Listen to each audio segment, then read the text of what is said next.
يا غريمي، ولع معاك واخد انت فرق البحر، درب القناة كله طخ طخ. مسكت المصري الماتش اللي فات 3-0، وامبارح الاسماعيلي 2-0 بالرأفة. مسكوا الاسماعيلي يا جدعان، الاسماعيلي ما جاش. عندهم كمان 4 ايام ماتش مع الجونة، يبقى خلصوا على البحر المتوسط، دخلوا على البحر الاحمر، قضوا عليه كله. انا ما بحسدش، بس انا مش عارف في ايه. العيال بقى فيها تناغم، والعيال بقت تلعب مع بعض. عندي بس كام كلمة عايز اقولها لكم. قبل الموسم قلت لك ركز مع لعيب اسمه محمد اسماعيل، المدافع اللي جابوه من نادي زد. لما كان في مفاضلة ما بينه وما بين مصطفى العيش، انا قلت محمد اسماعيل يجي الاهلي يا ريت. محمد اسماعيل اللعيب الوحيد اللي البروفايل بتاعه كان قريب قوي من محمد عبد المنعم.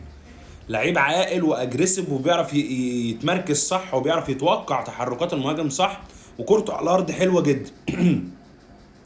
وتركز تاني على خوان الفينا وعمرو ناصر. لو خد فرصه اكتر هتشوف الواد ده هيعمل ايه. الفرقه بقى فيها تناغم، اي نعم العناصر مش اقوى حاجه، بس هم بيلعبوا بروح، عشان كده بيأدوا النتائج دي. بيزودوا تصدرهم للدوري. هو الزمالك بيسعى ان هو لما يجي يقابل الاهلي يبقى كسبان اكبر عدد من النقط، حتى لو انهزم من الاهلي يبقى لسه الفرق فيه جاب ما بينه وما بين النادي الاهلي، ويقول لك انا كده كده متصدر. فاهم هيلعب على النقطه دي.